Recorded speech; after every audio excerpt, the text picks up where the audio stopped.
प्यारे साथियों, UP TET का नोटिफिकेशन तो आ गया है, लेकिन ये डाउट बना हुआ है हमारा कि इस फार्म को अप्लाई करने के लिए हमारे पास योग्यता क्या होनी चाहिए।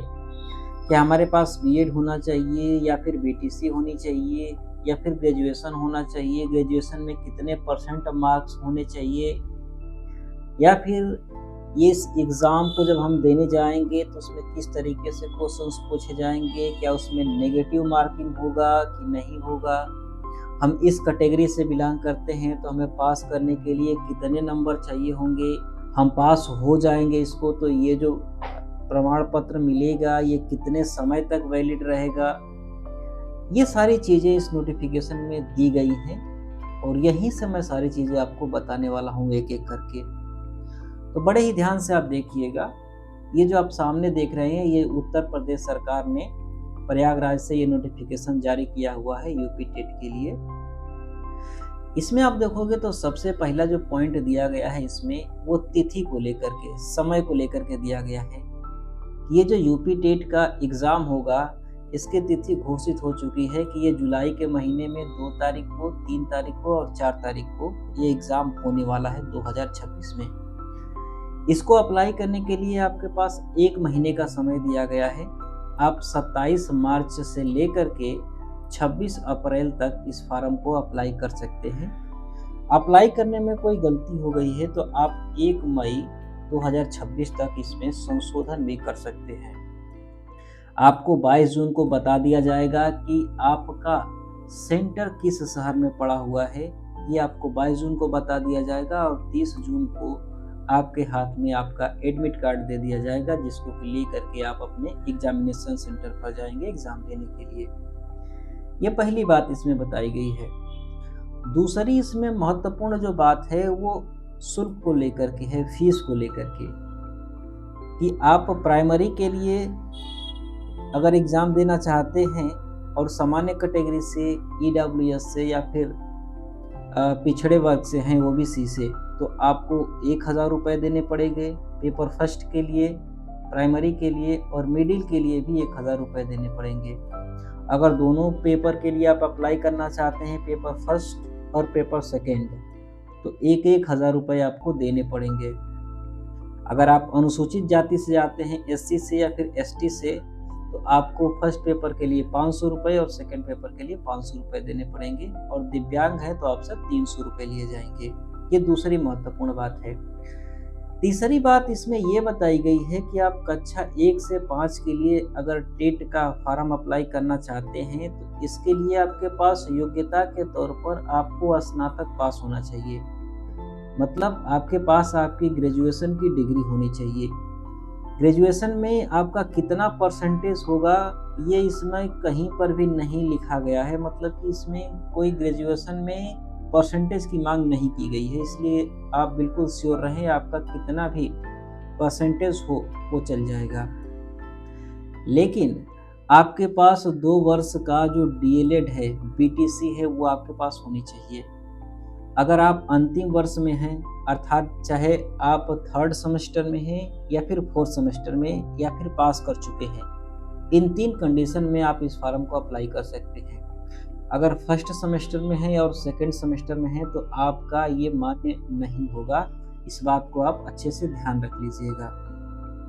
ये 1 से 5 के लिए है योग्यता। इसके बाद दूसरी योग्यता दी गई है 6 से 8 के लिए। अगर कक्षा 6 से 8 के लिए अप्लाई करना चाहते हैं तो आपके पास स्नातक की योग्यता होनी चाहिए, मतलब कि आपके पास ग्रेजुएशन होना चाहिए और साथ में आपके पास बीटीसी होनी चाहिए 2 वर्ष की। और इसमें भी 2 वर्ष में अंतिम वर्ष में अगर आप हैं, चाहे आप 3rd सेमेस्टर में हैं या फिर 4th सेमेस्टर में हैं, तो आप इसको अप्लाई कर सकते हैं। ये बीटीसी वालों के लिए है। लेकिन अगर आपके पास बीएड की डिग्री है, बीएड की अगर आपके पास डिग्री है तो आपको ग्रेजुएशन में, स्नातक में कम से कम आपके 50% नंबर होने चाहिए, तभी आप इसको अप्लाई कर सकते हैं।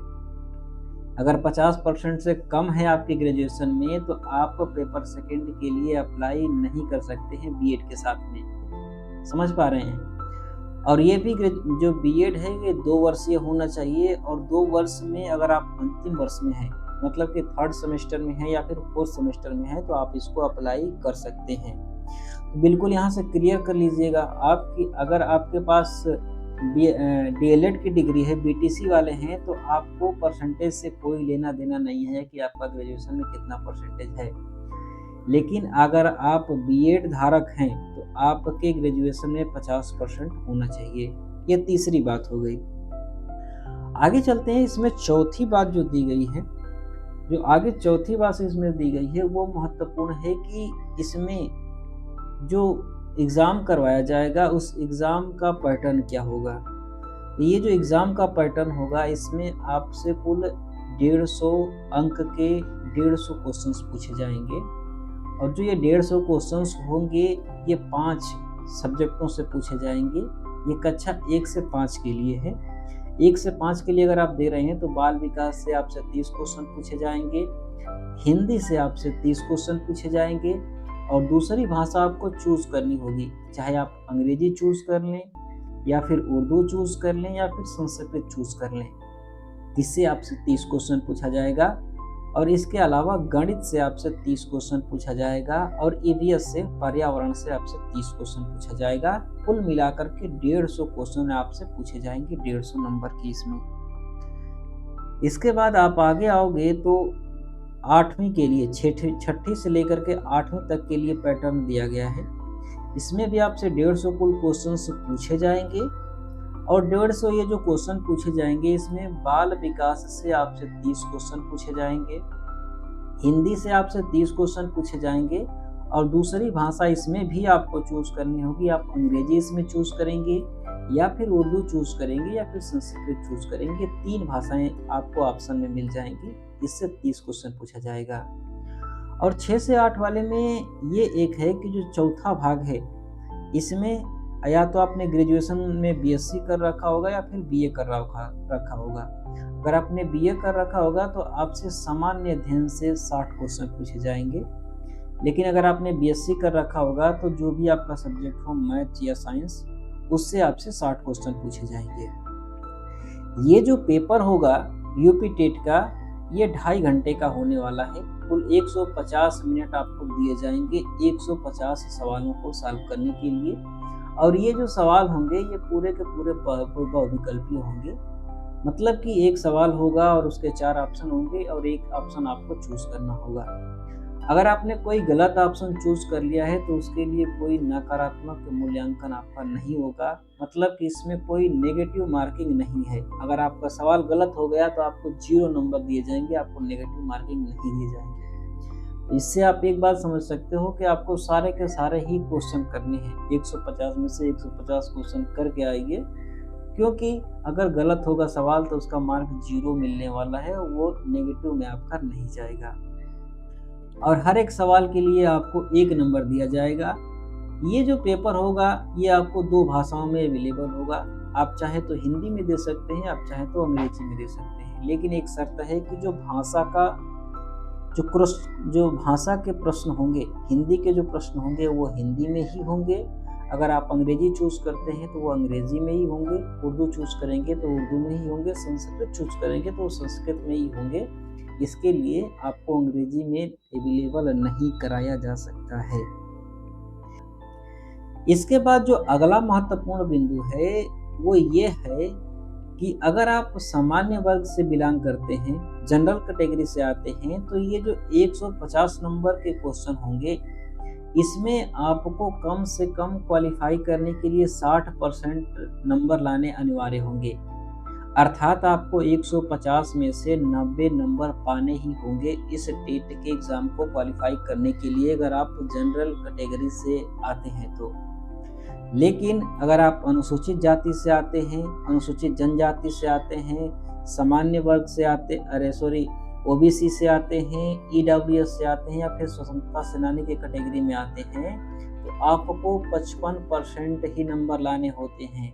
अर्थात 150 नंबर में से अगर 82 नंबर आपको मिल जाते हैं तो आप पास माने जाओगे। अगर आप सामान्य वर्ग से इतर हो, चाहे आप ओबीसी से हो, ईडब्ल्यूएस से हो, एससी से हो, एसटी से हो, विकलांग हो या फिर स्वतंत्रता सेनानी के कैटेगरी में आते हो, आपको सिर्फ और सिर्फ 150 में से 82 नंबर ही लाने होंगे। और अगर इतने आप नंबर ला पाते हैं, 82 नंबर या फिर 90 नंबर, तो आप इस एग्ज़ाम को क्वालिफ़ाई कर जाएँगे। जब आप इस एग्ज़ाम को क्वालिफ़ाई कर जाएँगे तो आपके लिए एक प्रमाण पत्र जारी कर दिया जाएगा कि आप अब विद्यालयों में पढ़ाने के योग्य हैं। और ये जो प्रमाण पत्र आपको जारी किया जाएगा, इस प्रमाण पत्र की वैधता क्या होगी? कितने समय तक ये वैलिड रहेगा? तो ये इसी नोटिफ़िकेशन में लिखा हुआ है कि ये लाइफ़ टाइम तक आपके लिए प्रमाण पत्र वैलिड रहेगा। एक बार आपने यूपी टेट का एग्ज़ाम पास कर लिया तो उसको लेकर के आजीवन आप कार्य कर सकते हैं कि मेरे पास यूपी टेट के क्वालिफ़िकेशन का प्रमाण पत्र है। तो एक बार क्वालिफ़ाई कर लीजिए अच्छे से, उसके बाद आजीवन आपके पास ये प्रमाण पत्र हो जाएगा। इसके बाद आपके पास जैसे ही सरकार वैकेंसी निकालेगी उसमें आप अप्लाई करके एक सरकारी नौकरी अपने लिए सुनिश्चित कर सकते हैं। ये पूरी नोटिफ़िकेशन में बात थी। इसके बाद अब किस सब्जेक्ट से, किस टॉपिक से क्या पूछा जाएगा, वो सारा का सारा सिलेबस दिया गया है। तो ये जो सारा का सारा जो सिलेबस दिया गया है जूनियर के लिए और प्राइमरी के लिए, इस सिलेबस के बारे में हम लोग सिलेबस वाले वीडियो में बात करेंगे। वो स्पेसिफिक होगा कि जूनियर के लिए क्या-क्या चीज़ें पढ़नी हैं, कहाँ से पढ़नी है, कितनी पढ़नी है, कौन से टॉपिक से क्वेश्चन आएँगे, प्रीवियस ईयर के क्वेश्चन कहाँ से मिलेंगे, उसका पीडीएफ कहाँ से मिलेगी। वो सारी बातें हम लोग जो सब्जेक्ट वाला स्ट्रेटेजी वाला वीडियो होगा उसमें एक-एक करके करने वाले हैं। तो उसकी अगर आपको नोटिफ़िकेशन चाहिए तो आप चैनल को सब्सक्राइब कर लीजिएगा, ताकि जैसे ही वो वीडियो अपलोड हो वैसे ही आपको उसका नोटिफ़िकेशन मिल जाए और आप इसकी तैयारी अच्छी से तरीके से कर पाएँ और मिनिमम जो स्कोर है उससे ज़्यादा आप ला करके इस पात्रता परीक्षा को क्वालिफ़ाई करके अपनी नौकरी आप सुरक्षित कर पाएँ। तो आई होप आपको इस नोटिफ़िकेशन की सारी बातें एक-एक करके समझ में आ गई होंगी। इसके बाद भी अगर आपका कोई डाउट है तो आप हमसे कमेंट बॉक्स में पूछ सकते हैं। बाकी अगर ये वीडियो आपको अच्छी लगी हो तो वीडियो को लाइक ज़रूर करिएगा। बाकी की जो आने वाली वीडियोज़ हैं उनका नोटिफ़िकेशन पाने के लिए चैनल को सब्सक्राइब भी कर लीजिएगा। Thanks for watching. Have a nice day. Thank you.